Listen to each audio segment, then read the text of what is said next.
Medical and nurses सब। तो सबसे पहले तो बेस्ट ऑफ लक जिनका भी कर्नाटक CHO के लिए एग्ज़ाम होने वाला है 29 अक्टूबर को।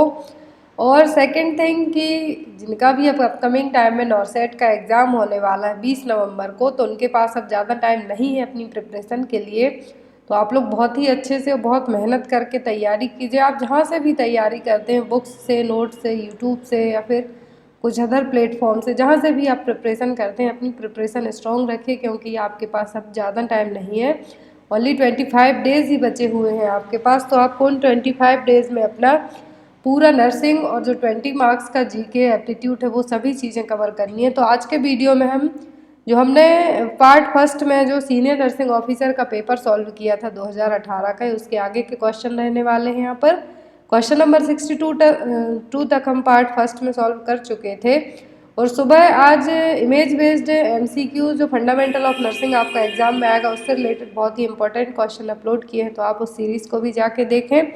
तो हमारे चैनल पर अभी रिसेंट में नॉर्सेट के अलावा अब आपके लिए कल से जो लोग UP NHM का एग्ज़ाम देने वाले हैं उनके लिए सीरीज़ स्टार्ट की जाएगी। साथ ही साथ जो सीरीज़ रहेगी वो व्यापम वालों के लिए भी हेल्पफुल होगी जिनका MP PB का पेपर है दिसंबर में, और जो अलग अलग स्टेट के लिए पेपर होंगे उन सभी में क्वेश्चन हेल्पफुल होंगे। तो जो लोग एम्स का पेपर देने वाले हैं मैं उनके लिए एक चीज़ बता दूं, बहुत सारे लोगों के कमेंट्स आते हैं कि आप जो पेपर हैं वो फ्री प्रोवाइड करवाइए। किसी का कहना है कि सोशियो इकोनॉमिक कंडीशन ठीक नहीं है, कुछ भी। तो मैं आपको बता दूं कि जो भी लोग फ्री में पेपर लेना चाहते हैं उनके लिए यूट्यूब पर हर एक चीज़ फ्री रहेगी। बट जो लोग एक साथ पूरा PDF परचेस करना चाहते हैं तो आप डायरेक्ट इंस्टामोजो से जाके या फिर मेरे WhatsApp नंबर पर कांटेक्ट करके उन PDF फाइल को परचेस कर सकते हैं। 260 चार्ज रखा गया है। जो PDF यहाँ पे आपको स्क्रीन पर शो हो रही है इसी टाइप की पूरी मोर देन 20 से ज़्यादा ऑफिशियल क्वेश्चन पेपर होंगे और 2 या 3 हैं जो मेमोरी बेस्ड पेपर होंगे। और साथ ही साथ जो नॉर्सेट 2020 में पेपर हुआ था वो पेपर है जो आपको अवेलेबल करवाया जाएगा। तो चलिए आज की क्लास को हम स्टार्ट करते हैं। तो क्वेश्चन नंबर 62 तक हम सॉल्व कर चुके थे। आज हम क्वेश्चन नंबर 63 से देखेंगे। तो क्वेश्चन नंबर 63 है एंड्रागोजी रिफर्स टू द। तो यहाँ पर जो एंड्रागोजी का मतलब है क्या है, एडल्ट लर्निंग। क्या है एंड्रागोजी का मतलब, एडल्ट लर्निंग। और इस क्वेश्चन पेपर में टोटल 200 MCQs रहने वाले हैं। तो कुछ पेपर एम्स के जो पहले हुए हैं तो मैंने यहाँ पर आपको सबसे पहले वही पेपर सॉल्व करवाने वाली हूँ जिसमें 200 MCQ आए हैं, जिसमें से 20 में GK reasoning current affair cover होता है। 180 मार्क्स आपके नर्सिंग के हैं। तो ये क्वेश्चन आपके लिए हेल्पफुल रहेंगे, तो प्लीज़ वीडियो में एंड तक ज़रूर बने रहें, स्किप ना करें। आपको हो सकता है कि थोड़ा लगे कि ये पेपर बहुत ही लेंदी है या कुछ भी, बट ऐसा नहीं है, आपके लिए बहुत ही हेल्पफुल रहेगा। तो यहाँ पर एंड्रागोजी का मतलब क्या है, एडल्ट लर्निंग। और नॉर्सेट का पेपर ओनली इंग्लिश लैंग्वेज में होगा, हिंदी इंग्लिश में बिल्कुल भी नहीं होगा, ओनली इंग्लिश में पेपर होगा। Next is while asking about the history of a patient, the nurse finds out that the patient is on plant-based diet only. She understands that he might develop. यदि किसी patient की आप history लेते हैं और patient किस पर है, प्लांट बेस्ड डाइट पर, ओनली हरे पत्तेदार सब्जियां बस खाता है, प्लांट बेस्ड डाइट पर है, तो उसको क्या डेवलप होने के चांसेस ज़्यादा होंगे। तो यहाँ पर जो है वो क्या है, मेगालोब्लास्टिक एनीमिया। ऑप्शन में तो है मरासमस, स्कर्बी, पेलाग्रा नियासिन की कमी से होगा, स्कर्बी विटामिन C की कमी के कारण, और मरासमस क्या है, प्रोटीन एनर्जी मालन्यूट्रिशन का ही एक टाइप है। तो जो डिसीज होगी प्लांट बेस्ड डाइट से वो क्या डेवलप होने के चांसेस होंगे, मेगालोब्लास्टिक एनीमिया। मेगालोब्लास्टिक एनीमिया को वेजिटेबल डिसीज के नाम से भी जाना जाता है। क्यों? क्योंकि जो लोग ओनली ग्रीन हरी सब्जियां बस खाते हैं, प्लांट बेस्ड डाइट बस लेते हैं, उनको होने के चांसेस ज़्यादा होते हैं। Next is a nurse is reviewing a patient's records and notes that the patient has renal disorder. The nurse expects to note which of the following laboratory results. तो यहाँ पर एक नर्स एक पेशेंट का record है, क्या करती है, चेक करती है जिस पेशेंट को रीनल डिसऑर्डर है, और साथ ही साथ वो क्या चीज़ें नोट करेगी कि पर्सन का जो लेबोरेटरी रिजल्ट लैब वैल्यू है उसमें क्या घटा रहेगा या फिर बढ़ा रहेगा। तो ऑप्शन में increase haemoglobin level, decrease serum phosphate level, elevated serum creatinine level, या फिर डिक्रीज सीरम पोटेशियम लेवल। तो जब भी रीनल डिसऑर्डर की बात आती है तो सबसे पहले जो क्या बढ़ता है, क्रिएटिनिन का लेवल क्या रहेगा, बढ़ा हुआ रहेगा। एज कम्पेयर टू अदर के, तो आपको आंसर क्या करना होगा, elevate the serum creatinine level. Next is what would you monitor in a patient taking high dose of acetaminophen over a prolong period. तो आप किसी पेशेंट में क्या चीज़ मॉनिटर करते हैं, यदि उसने क्या कर लिया, एसिटामिनोफेन का बहुत लंबे टाइम से ओवरडोज हो गया है या फिर उसकी बॉडी में हाई डोज लेते आ रहा है, एसिटामिनोफेन या फिर पैरासीटामोल भी आपको आ सकता है, तो क्या आप सबसे पहले उसमें मॉनिटर करेंगे। तो जब भी एसिटामिनोफेन या फिर पैरासीटामोल पर्सन लेता है प्रोलॉन्ग टाइम से, कुछ लंबे टाइम से, वो भी हाई डोज में, तो लिवर फंक्शन सबसे पहले चेक करना होता है, क्योंकि जितनी भी मेडिसिन होती हैं वो सभी कहाँ जाके मेटाबोलाइज होती हैं, लिवर में। और यदि इवन आप जब भी डॉक्टर्स के यहाँ जाएंगे तो इवन आपको डॉक्टर भी प्रेफर करेगा कि आफ्टर 48 आवर के बाद आप, यदि आपको कहा जाता है कि आपको फीवर है या कुछ भी है, तो आप पैरासीटामोल लें, एसिटामिनोफेन लें, बट मोर देन 48 आवर के बाद ना लें। क्यों स्टॉप करवाया जाता है, क्योंकि ये सीधा आपके लिवर पे अफेक्ट करेगा। तो प्रोलॉन्ग पीरियड ऑफ टाइम यदि आप एसिटामिनोफेन लेते हैं, पैरासीटामोल लेते हैं, लिवर डैमेज होने के चांसेस ज़्यादा रहेंगे। इसीलिए जब patient high dose of acetaminophen लेगा लंबे समय से, तो उसका लिवर फंक्शन आप सबसे पहले चेक करेंगे। तो यहाँ पर आपका आंसर क्या होगा, third. Next is a patient with chronic renal failure is receiving epoetin alfa, which laboratory result would indicate a therapeutic effect of the medication. तो यदि कोई रीनल फेलियर का पेशेंट इपोटिन अल्फा लेता है, तो आप कौन सी जो मेडिकेशन का जो इफेक्ट होगा, थेराप्यूटिक इफेक्ट होगा मेडिकेशन का, वो कौन सा होगा। ऑप्शन में है haematocrit 32%, WBC count of 6000 sales पर mm3, platelet count 4 lakh sales पर mm3, या फिर BUN ऑफ 15 mg/dl। तो यहाँ पर जो आपको जिस चीज़ के लिए चेक करना वो होगी हेमेटोक्रिट वैल्यू कितनी होगी, 32%। Next is when examining a patient who is paralysed below the T4 level, thoracic 4th level, the medical surgical nurse expects to find. तो यहाँ पर T4 लेवल तक क्या हुआ है, पैरालाइज्ड हुआ है पर्सन, तो as a medical surgical nurse आप क्या चीज़ें फाइंड आउट करेंगे। ऑप्शन में है flaccidity of the upper extremities, hyperreflexia and spasticity of the upper extremities, impaired diaphragmatic function requiring ventilator support, independent use of the upper extremities and efficient cough. तो T4 level तक, below T4 level के नीचे injury हुई है, paralysed हुआ है person, below T4 level क्या हुआ है, पैरालाइज्ड हुआ है, एग्जामिनेशन करने पर पता चला है। तो एज अ नर्स आप क्या करेंगे, पर्सन क्या है, इंडिपेंडेंट है अपने अपर एक्सट्रीमिटीज़ को यूज़ करने के लिए, साथ ही साथ एफिशिएंट कफ है जो वो कर सकता है, क्योंकि T4 लेवल में लोअर एक्सट्रीमिटीज़ अफेक्ट होगी, ना कि अपर एक्सट्रीमिटीज़। तो यहाँ पर आपका आंसर क्या होगा, 4th। Next is all of the following are characteristics of false लेवर एक्सेप्ट। तो फॉल्स लेवर के सभी साइन है किसी एक को छोड़कर। ऑप्शन में relief by activity, no progress of contraction, irregular contraction, dilatation and इफासमेंट of the cervix. तो मैंने आपको कई बार ट्रू लेवर एंड फॉल्स लेवर के बीच में डिफरेंस बताया है। तो फॉल्स लेवर में क्या होगा, आप कोई भी एक्टिविटी करते हैं तो आपके जो पेन है, लेवर पेन, वो क्या हो जाएंगे, रिलीफ मिलेगा आपको। हो सकता है आपको पेन आ रहा है फॉल्स लेवर पेन में, आप लेट जाएंगे तो ठीक हो जाएंगे, बट ट्रू लेवर पेन में ऐसा नहीं होगा। सेकेंड, जो कॉन्ट्रैक्शन रहते हैं फॉल्स लेबर पेन में, इसमें प्रोग्रेस नहीं होगी, बट जो ट्रू लेबर पेन आते हैं धीरे धीरे इनकी इंटेंसिटी और फ्रिक्वेंसी बढ़ती जाएगी। रेगुलर कॉन्ट्रैक्शन तो ये फॉल्स लेबर पेन में आएंगे, ना कि ट्रू में। फिर आता है dilatation and effacement of the cervix, तो ये क्या होगा, ट्रू लेबर पेन में होगा, ना कि फॉल्स लेबर पेन में। फॉल्स लेबर पेन में सर्विक्स ना तो डायलेट होगी ना एफासमेंट होगा। तो यहाँ पर आपका जो राइट आंसर होगा वो क्या होगा, 4th, dilatation and effacement of the cervix. And यदि इसके अपोजिट क्वेश्चन आता है कि ट्रू लेबर पेन के साइन सभी किसी एक को छोड़कर, तो इनके अपोजिट भी आपको याद रखना है कि रिलीफ बाय एक्टिविटी, कुछ भी आप एक्टिविटी करते हैं तब भी आपके जो पेन है स्टॉप नहीं होंगे, वो ट्रू लेबर पेन में आएगा। जो कॉन्ट्रैक्शन होंगे कंटिन्यूस होंगे, प्रोग्रेस में होंगे, रेगुलर कॉन्ट्रैक्शन होंगे, रिथमिक वे में होंगे, जो इंटेंसिटी और फ्रिक्वेंसी वो धीरे धीरे बढ़ती जाएगी। Next is which of the following is an antidote for acetaminophen poisoning. Acetaminophen poisoning आता है या फिर पैरासीटामोल पॉइजनिंग आता है, तो आपको एक ही एंटीडोट याद रखना है, N-एसिटाइल सिस्टीन। क्या है, N acetyl cysteine. Next is a patient with renal failure having oedema is most likely to receive. यदि कोई पर्सन रीनल फेलियर का है तो उसको एडिमा की सिचुएशन डेवलप होती है तो कौन सी मेडिसिन देंगे?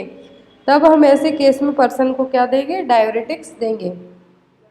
Next is the name of the nursing diagnosis is linked to the aetiology with the phrase. तो यहाँ पे आपको बताना है कि यदि कोई चीज़ एटियोलॉजी को लेके आप डायग्नोसिस बनाते हैं, नर्सिंग डायग्नोसिस प्रिपेयर करते हैं, तो किस टाइप का फ्रेज है जो यूज़ करेंगे?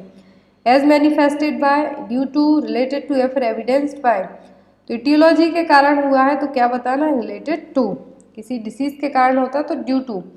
और यहाँ पर कुछ मैनिफेस्टेशन का मतलब कुछ भी साइन सिम्टम के कारण हुआ है तब आप डिफरेंट बनाते, बट यहाँ पर एटियोलॉजी के लिए आपको फ्रेज यूज़ करना है तो क्या? Related to. Next is incidence is defined as. Incidence का मतलब क्या होगा? ऑप्शन में number of old cases present, number of new cases occurring during a specific period, number of case existing in given period, number of case existing in a given population at a given moment.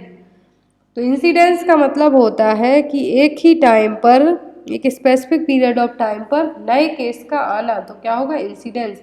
Prevalence पूछते तो new and old case का आना एक specific time period पर, but यदि यहाँ पर only incidence आता है तो एक किसी लिमिटेड टाइम पीरियड पर, स्पेसिफिक पीरियड पर नए केस का आना। तो यहाँ पर आपका आंसर क्या होगा? Second. Next, which type of error is committed in testing a hypothesis when the researcher accepts the null hypothesis that is actually false? तो कौन सी हाइपोथीसिस कौन सा एरर होगा जिसमें कमिट किया जाएगा कि जो हाइपोथीसिस की टेस्टिंग हुई है वो एक्चुअली में गलत है? ऑप्शन में टाइप थर्ड, सेकंड, फर्स्ट या फिर फोर्थ, तो कौन सा है वो? Type second. Next is hypertonicity and scissoring leg movement are expected clinical finding in. तो हाइपरटोनिसिटी एंड सीजरिंग लेग यहाँ पर तो ये किस डिसीज में देखने को मिलेंगे? Cerebral palsy, autism, mental retardation या फिर सीजोफेनिया। तो हाइपरटोनिसिटी मसल टोन क्या है? इंक्रीज्ड है। सीजरिंग लेग मतलब कि लेग बहुत ज़्यादा क्या हो रहे हैं? सीजर्स टाइप से आ रहे हैं उसमें, तो ये किसका मैनिफेस्टेशन होगा? तो ये होगा सेरिब्रल पाल्सी का। Next is a patient who abuse alcohol and cocaine tells a nurse that he only used substance because of his stressful marriage and difficult job. Which defense mechanism is this patient using? मतलब कि किसी और चीज़ को ये person क्या कर रहा है? अपनी गलती नहीं मान रहा है, बट अपनी स्ट्रेसफुल मैरिज के लिए, अपनी जॉब के लिए इस चीज़ के को रिस्पॉन्सिबल ठहरा रहा है। शराब आप पियो, सिगरेट आप पियो, जिम्मेदार बीवी को ठहराओ या हस्बैंड को ठहराओ, यहाँ पर वही सिंपल सी बात है। तो एल्कोहल अब्यूज़ करता है, कोकीन लेता है, और साथ ही साथ ये भी कहेगा कि ये सभी चीज़ें मैंने अपनी स्ट्रेसफुल शादी के कारण या फिर डिफ़िकल्टी इन जॉब्स के कारण की है। तो ये किस टाइप की डिफेंस मैकेनिज्म है जो यूज़ कर रहा है? तो है रेशनलाइजेशन। क्या यूज़ कर रहा है? Rationalisation. Next is Coombs test is perform to predict which complication in a foetus. तो कॉम्ब टेस्ट है जो फीटस में किस कॉम्प्लिकेशन को प्रेडिक्ट करने के लिए करवाया जाता है? ऑप्शन में genetic thalassaemia, physiological hyperbilirubinaemia, metabolic disorder, acute haemolytic disease. जो कॉम्ब टेस्ट करवाया जाता है एक्यूट हीमोलाइटिक डिसीज को फाइंड आउट करने के लिए। Next is if a test is sensitive it will be explained as. तो यदि आपने कोई टेस्ट करवाया तो टेस्ट क्या आया है? सेंसिटिविटी है, तो आप इसको किस तरीके से एक्सप्लेन करेंगे? तो यहाँ पर जो राइट आंसर है वो क्या है? The ability of a test to correctly identify those with the disease. True positive rate है जो आप उस टेस्ट की बताएंगे। आप यदि कोई टेस्ट सेंसिटिव है, पॉजिटिव है, मतलब क्या बताएंगे? True positive rate. Next is chloroquine exhibit the action. तो क्लोरोक्वीन का एक्शन क्या है? तो एक एंटी मलेरियल मेडिसिन है। Next is increase nuchal translucency observed in the 13 week of foetal ultrasound is characteristics of. तो यदि नक्सल ट्रांसल्यूसेंसी करवाई जाती है 13 वीक ऑफ फीटल लाइफ में, मतलब कि 13 वीक का जो फीटस है उस टाइम पे, तो जो यदि नक्सल ट्रांसल्यूसेंसी क्या होगी? बढ़ी हुई है, इंक्रीज, दैट मीन्स क्या? डाउन सिंड्रोम की सिचुएशन होने के चांसेस ज़्यादा हैं बेबीज़ में। तो यहाँ पर आपका आंसर क्या होगा? Fourth, down syndrome. Next is a type of educational assessment which is generally carried out throughout a अ कोर्स और project is termed as an assessment.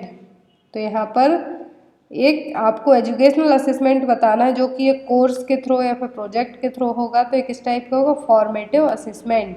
क्या होगा, फॉर्मेटिव असेसमेंट होगा। इसमें पूरा कोर्स होगा, प्रोजेक्ट होगा, टॉपिक बाइज टॉपिक चीज़ें बताई जाएंगी, तो क्या होगा, इन्फॉर्मेटिव एजुकेशनल असेसमेंट।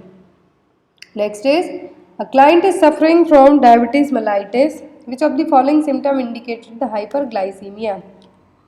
तो यहाँ पर आपको हाइपरग्लाइसीमिया के साइन बताना है, तो वो 3 P's हैं जो आपको याद रखना है, पॉलीडिप्सिया, पॉलीफेजिया एंड पॉलीयूरिया।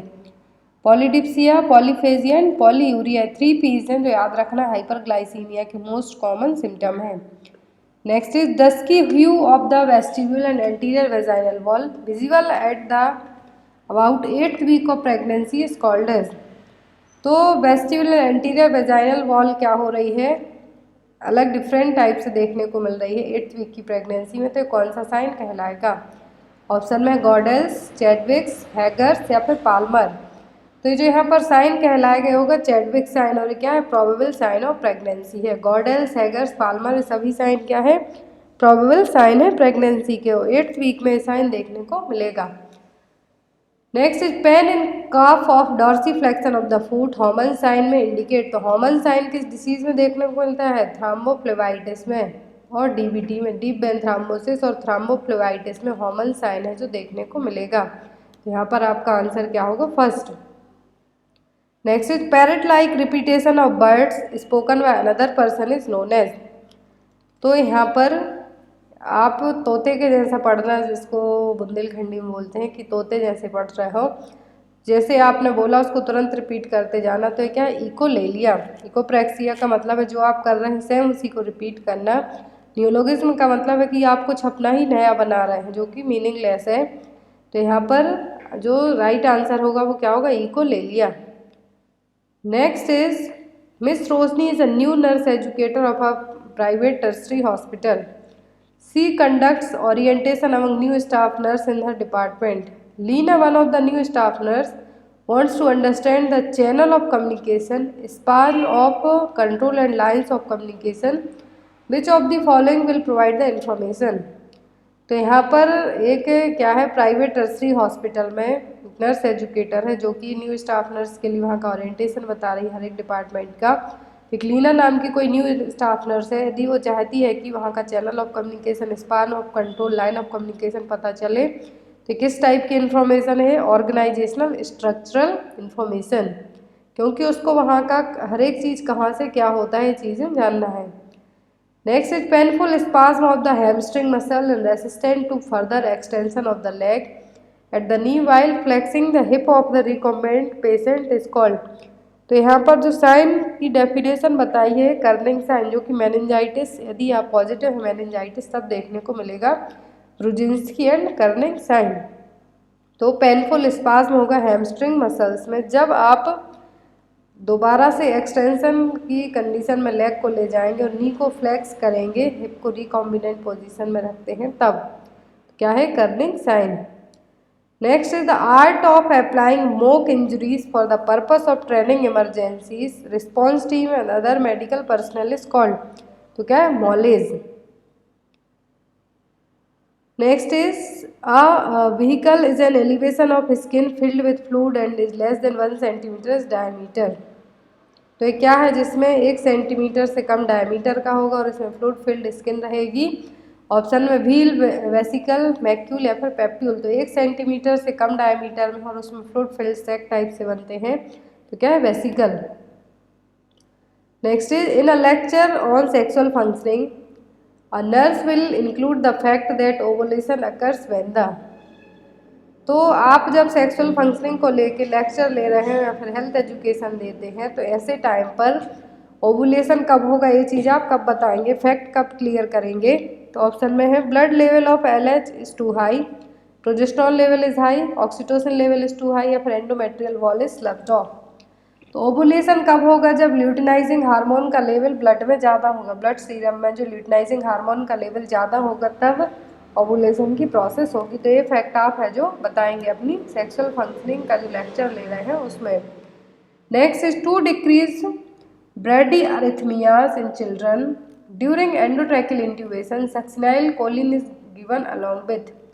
तो यदि ब्रैडी अरिथमिया को आप क्या कर रहे हैं कि कोई बच्चा है क्या है उसके लिए ईटी देना है, एंडोट्रैकियल इंट्यूबेशन होना है, तो उसको सक्सिनाइल कोलिन के साथ और क्या देंगे हम जिससे ब्रैडी अरिथमिया की सिचुएशन को कंट्रोल कर सकें और कम कर सकें। तो होगा एट्रोपिन सल्फेट। क्या देंगे सक्सिनाइल कोलिन के साथ? Atropine sulphate. नेक्स्ट है बहुत ही easy question, normal range of pH of blood. तो 7.35 टू 7.45 क्या है? पीएच रेंज है ब्लड की। Next is Reed Sternberg cells in nodes are found in. तो रीड स्टीनबर्ग सेल्स नोड्स किस में पाए जाते हैं? हॉकिंस लिम्फोमा में। कुछ क्वेश्चन ऐसे हैं जिनका आपको डायरेक्ट आंसर पता होना चाहिए, इसलिए मैं यहाँ पे आपको ऑप्शन रीड आउट नहीं कर रही हूँ, उनको आपके लिए याद करना ही इम्पोर्टेंट होगा। तो रीड स्टीनबर्ग सेल्स हैं जो कहाँ पर पाई जाती हैं? हॉकिंस लिम्फोमा में। Next is which of the following contains deoxygenated blood.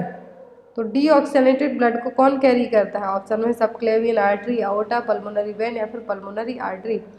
तो डीऑक्सीजनेटेड ब्लड को ओनली पल्मोनरी आर्टरी कैरी करती है। और यदि फीटल लाइफ में पूछते हैं आपसे तो फीटस में जो अम्लाइकल आर्टरी होती हैं वो डीऑक्सीजनेटेड ब्लड को कैरी करती हैं। तो पल्मोनरी आर्टरी ह्यूमन बॉडी में क्या करती है? डीऑक्सीजनेटेड ब्लड को कैरी करती है। Next is the chief distinguishing feature of psychotic disorder is. तो चीफ फीचर क्या है साइकोटिक डिसऑर्डर का? ऑप्शन में confusion between fantasy and reality, overwhelming anxiety, obsessive behaviour या फिर एंटी सोशल कंडक्ट। तो साइकोटिक डिसऑर्डर का जो एक मेन फीचर है वो क्या होता है?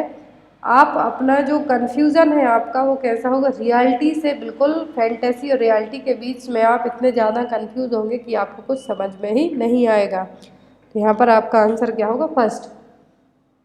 Next is how many movements of hand hygiene have been laid down by WHO। तो WHO के अकॉर्डिंग जब आप हैंड हाइजीन करते हैं, हैंड वॉश करते हैं, तो कितने स्टेप यहाँ पे लिए जाते हैं? तो total 5 step. Next is untwisting of the neck sustained during internal rotation is called। untwisting of the neck sustained during the internal rotation। internal rotation के टाइम पर आपकी नेक क्या हो रही है? अनट्विस्ट हो रही है। तो ये क्या है? तो ये है रेस्टिट्यूशन। क्या है? रेस्टिट्यूशन। और ये क्या है? मैकेनिज्म ऑफ लेबर की प्रोसेस। यहाँ पे स्टेप दिए फ्लेक्शन, रेस्टिट्यूशन, टॉर्सन या फिर crowning. Untwisting of the neck sustain during the internal rotation, that means क्या है? Restitution. Next is which of the following is a stage of nursing process in which the nurse continuously collects data to identify patient actual and potential health need। तो nursing process की किस stage में आप data collect करते हैं? तो आप collect करते हैं असेसमेंट स्टेज में। किसमें? असेसमेंट में। Next is what are the basic structural unit of protein. तो प्रोटीन की जो संरचनात्मक और स्ट्रक्चरल यूनिट है वो क्या है? तो वो है अमीनो एसिड। यहाँ पर आपका आंसर क्या होगा? Second. Next is a nurse is doing endotracheal suctioning. During the procedure, the nurse note decreasing heart rate on the monitor. What should be the first priority action? तो यदि आप किसी person को एंडोट्रैकियल सक्शनिंग करते हैं, suctioning के time पर patient की हार्ट रेट क्या हो रही है? कम होती जा रही है मॉनिटर पर, तो आप सबसे पहले क्या करेंगे? फर्स्ट प्रायोरिटी क्या होगी? ऑप्शन में notify the physician immediately, continue to suction, stop the procedure, reoxygenate the patient.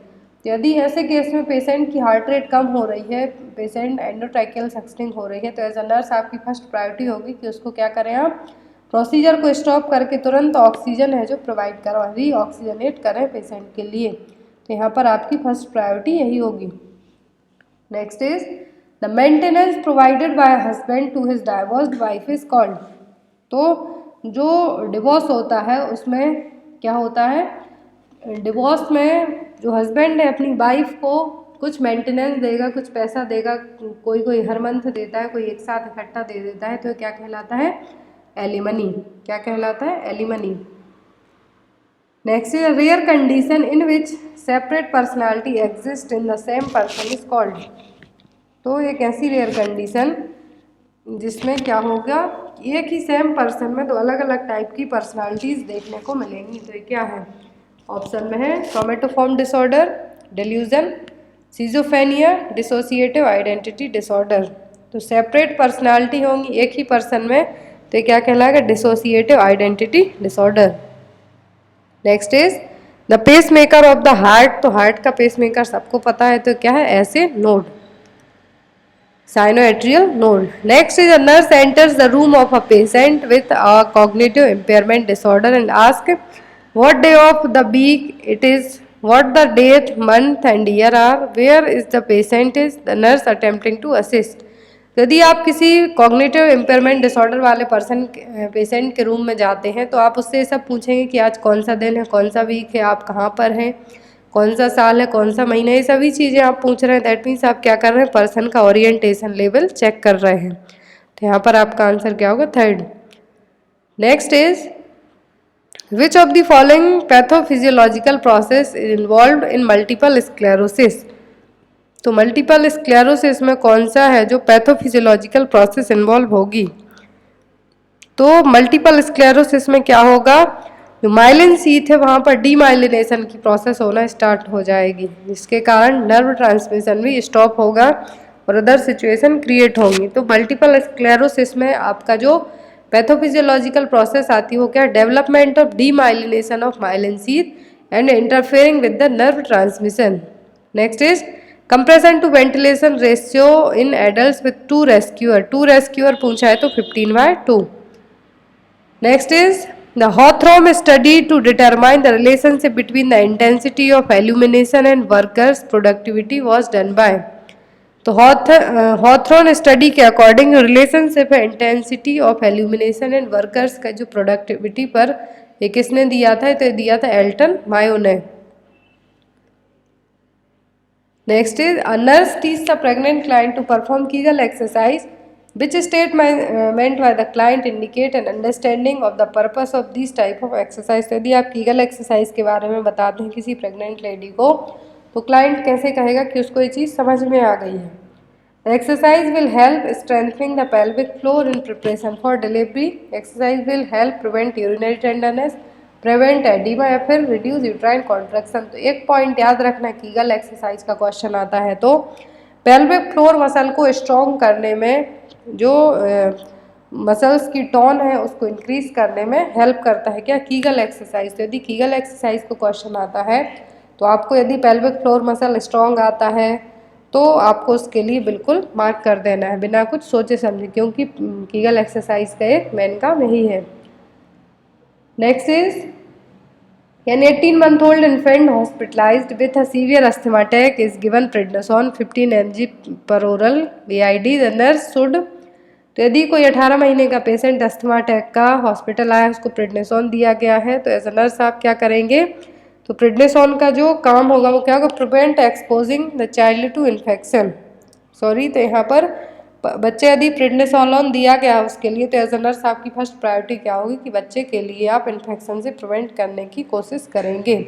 Option में check the child eosinophil count daily, have the child rest as much as possible, keep the child NPO, expect for medication या फिर prevent exposing the child to infection.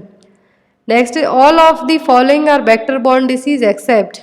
तो सभी vector के कारण होंगे किसी एक को छोड़कर. तो यहाँ पर मलेरिया, छगस, फाइलेरियासिस या फिर रूबेला. तो जो रूबेला है वो क्या है, वेक्टर बॉर्न डिसीज नहीं है. Next is which nursing intervention is appropriate to prevent pulmonary embolus in a patient who is prescribed bed rest. यदि कोई पल्मोनरी एम्बुलस प्रिवेंट करना है हमें किसी पर्सन को, वो पर्सन ऑलरेडी बेड रेस्ट पर है, तो एज अ नर्स आप कैसे बताएंगे उसको कि आप पल्मोनरी एम्बुलस को कैसे अवॉइड कर सकते हैं, प्रिवेंट कर सकते हैं. ऑप्शन में है teach the patient to move legs in bed, encourage deep breathing and coughing, use the knee gauge when the client is in bed या फिर limit the patient fluid intake. तो पल्मोनरी एम्बुलस को हमें यदि प्रिवेंट करना है, एम्बुलस का जो फॉर्मेशन है हमें पल्मोनरी आर्टरी और वेन में होने से रोकना है, तो हमें पेशेंट को कहना है कि आप अपने हाथ पैर हैं जो बेड पर ही मूव करते रहिए. नेक्स्ट है isolation of a child with mumps belongs to which level of prevention. यदि किसी बच्चे को मम्स हो जाता है तो हमें दूसरे बच्चे को प्रिवेंट करना है इससे, तो आइसोलेट कर देते हैं हम उस बच्चे को. तो किस टाइप का प्रिवेंशन हो गया होगा, primary prevention. Next is how should a nurse assess whether a patient with cirrhosis has asterixis. तो यहाँ पर पर्सन ऑलरेडी सिरोसिस की सिचुएशन है, सिरोसिस के साथ साथ यदि उसको एस्टेरेक्सिस की सिचुएशन होती है तो आप उसको कैसे असिस करेंगे, कैसे पता करेंगे. ऑप्शन में है ask the patient to extend the arms, measure the abdominal girth, instruct the patient to learn forward, dorsiflex the patient's food. तो यहाँ पर एस्ट्रिक्सिस की जो प्रॉब्लम हुई है पर्सन में, किसके साथ है, सिरोसिस की सिचुएशन के साथ हुई है। तो ऐसे में क्या करना है पर्सन के, आपके लिए एक्सट्रीमिटीज़ जो हाथ हैं उनको एक्सटेंड करके देखना है, क्योंकि ट्रिमर होगा। एस्ट्रेक्सिस का मतलब है trimmer of hand when the wrist is extend. जब आप अपने हाथ को फैलाएंगे तो आपके हाथ में क्या होगा, ट्रिमर्स की सिचुएशन देखने को मिलती है। एज अ नर्स आप इस चीज़ को असिस्ट करेंगे। यदि सिरोसिस के साथ एक्सट्रेसिस की कंडीशन है तो जब भी पेशेंट अपना हाथ सीधा करेगा, एक्सटेंड करेगा, तो पेशेंट के हाथ में ट्रिमर्स होगा। Next is the movement of the head and shoulder is controlled by.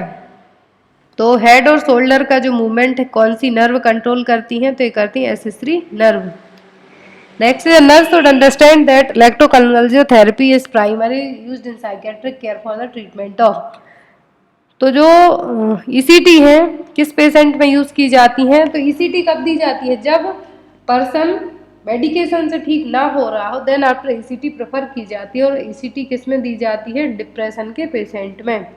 Mainly ECT का यूज किस में किया जाता है, डिप्रेशन में। Next is which of the following is not a major feature of capitalism. Capitalism का major feature कौन सा नहीं है। ऑप्शन है competition, equitable distribution of income, profit incentive या फिर प्राइवेट प्रॉपर्टी। तो कैपिटलिज्म का जो फीचर नहीं है वो क्या है, equitable distribution of income. Next is which of the following immunoglobulin will be high in a person with allergy या फिर हाइपर सेंसिटिविटी रिएक्शन पूछते हैं, तब आपको आंखें बंद करके मार्क करना है आईजीई। जब भी एलर्जी होगी, हाइपर सेंसिटिविटी रिएक्शन होगा, तो कौन सा इम्यूनोग्लोबुलिन हाई होगा, तो वो होगा IgE. Next is validity of data collection instrument means. Validity of data collection instrument का मतलब है कि the ability of the instrument to gather the data that is intend to the measure. जो data आपको कलेक्ट किया गया है, gather किया है आपने जो डेटा, उसकी मेजरिंग करना।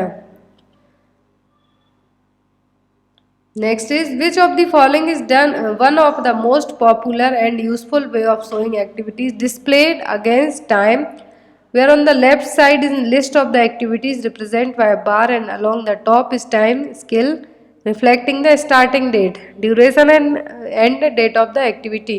तो जिन भी क्वेश्चन में आपको लगता है, जैसे यहाँ पर क्वेश्चन नंबर 120 में आपको लगता है कि यहाँ पे आपके लिए इमेज होना चाहिए कि जेंट चार्ट है क्या, कैसे यूज़ किया जाएगा, पर्ट एनालिसिस क्या है, नोमोग्राम क्या है, फिर रोटेशन प्लान क्या है। तो रोटेशन प्लान सबको पता है, नोमोग्राम पता है, बट जेंट चार्ट की यदि आपको इमेज होती है यहाँ पर तो आपको इजीली समझ में आता। तो इस क्वेश्चन को हम जो जेंट चार्ट है पूरा प्रॉपरली जो हमारा नेक्स्ट सीरीज रहेगी उसमें रख देंगे विथ इमेज के। Next is a parents who cops with quarrelling among young children by placing them in separate room is using. यदि कभी कभी पेरेंट्स क्या हो जाते हैं, बच्चों से झगड़ा करके परेशान हो जाते हैं और बच्चों को किसी दूसरे रूम में रख देते हैं, तो क्या है, टाइम आउट, पनिशमेंट, रीइंफोर्समेंट या फिर सेपिंग। तो ये सभी पेरेंट्स करते हैं चीज़ को, तो क्या है, टाइम आउट। लेकिन आजकल के बच्चे आपका टाइम आउट कर देंगे, ना कि वो अपना टाइम आउट करेंगे। Next is deficiency of which of the following neurotransmitter in the brain will cause the Alzheimer disease. तो अल्जाइमर डिसीज के लिए कौन सा न्यूरोट्रांसमीटर रिस्पॉन्सिबल है, तो वो है एसिटाइल कोलिन, ACTH। तो एसिटाइल कोलिन क्या है, अल्जाइमर डिसीज के लिए रिस्पॉन्सिबल है। यदि एसिटाइल कोलिन की कमी होती है तो अल्जाइमर डिसीज होने के चांसेस ज़्यादा होंगे। Next is cystic fibrosis is an example of. तो सिस्टिक फाइब्रोसिस क्या है, ऑटोसोमल रिसेसिव डिसऑर्डर है। Next is stunting refers to. ये क्वेश्चन मैंने आपको कई बार बताया है। स्टंटिंग का मतलब होता है low height then what is the appropriate for certain age. Age के अकॉर्डिंग हाइट का कम होना क्या है, stunting. Low weight then what is the appropriate for certain height, ये कहलाता है क्रॉनिक जो वेट लॉस है उस कैटेगरी में आएगा ये। तो यहाँ पर स्टंटिंग का मतलब होता है कि आपकी एज के अकॉर्डिंग आपकी हाइट का कम होना, तो क्या है, stunting. Next is which organ is the primary site of haematopoiesis in the foetus before mid pregnancy. तो हेमेटोपोइसिस के लिए मिड प्रेगनेंसी में फीटल के लिए कौन सा ऑर्गन है जो हेमेटोपोइसिस का काम करेगा। बिफोर मिड प्रेगनेंसी के ऑप्शन में लिवर, स्प्लीन, लंग्स या फिर बोन्स। तो वो काम कौन करेगा? Liver. Next is what is the largest bone in the human body? तो फीमर क्या है? लार्जेस्ट बोन है ह्यूमन बॉडी की। स्मॉलेस्ट पूछते तो स्टेपस, फ्लैट बोन पूछते तो sternum. Next is when administering an IM injection to an infant the nurse in charge should use which site? तो इन्फेंट में इंट्रामस्कुलर इंजेक्शन कहाँ एडमिनिस्टर किया जाता है? वास्टस लेटरलिस मसल्स में। तो यहाँ पर आपका आंसर क्या होगा? First, vastus lateralis. Next is Colles fracture is a fracture of. तो कोलिस फ्रैक्चर कहाँ पर होता है? Distal end of the radius में। कहाँ पर? Distal end of the radius में। Next is the amount of blood ejected by each ventricle contraction is called. तो एक बार वेंट्रिकुलर में कॉन्ट्रैक्शन होता है तो जितना ब्लड इजेक्ट होता है तो क्या कहलाएगा? Stroke volume. क्या होगा? Stroke volume. Next is an intrathecal injection administrate drug through the. तो जो इंट्राथीकल इंजेक्शन है कहाँ दिए जाते हैं? स्पाइनल एरिया में। कहाँ पर दिए जाते हैं? स्पाइनल एरिया में। तो यहाँ पर आपको इसका आंसर मार्क करना होगा spinal area. Next is Brushfield spots, protrude tongue and single palmar crease are characteristics feature of. तो जो यहाँ पर सिम्टम बताए हुए हैं सभी किस में देखने को मिलते हैं? डाउन सिंड्रोम में। ब्रूसफील्ड स्पॉट्स होंगे आपके घुटनों के यहाँ, हाथ के यहाँ। प्रोट्रूड टंग होगी, सिंगल पाल्मर क्रेज होंगे हाथों पर आपके। तो ये क्या इसके फीचर हैं? डाउन सिंड्रोम के। नेक्स्ट है यहाँ पर man is a social animal who said so. तो किसने कहा है? कहा है एरिस्टोटल ने। तो नेक्स्ट क्वेश्चन है जो क्वेश्चन नंबर 134 है। तो क्वेश्चन नंबर 134 से क्वेश्चन नंबर 200 तक जो क्वेश्चन रहेंगे वो हम नेक्स्ट पार्ट में डिस्कस करेंगे, क्योंकि एक ही वीडियो में क्वेश्चन आपके लिए लेंदी हो जाएंगे बहुत ज़्यादा। और जो भी लोग पेपर परचेस करना चाहते हैं तो आप डायरेक्ट मेरे व्हाट्सएप नंबर पर कॉन्टैक्ट कर सकते हैं। Thank you for watching us. Bye bye, good night. And one more thing कि जिनका यूपी एनएचएम के लिए पेपर उनकी सीरीज़ कल से स्टार्ट की जाएंगी, UP NHM and MP Vyapam के लिए। Thank you, bye bye, good night.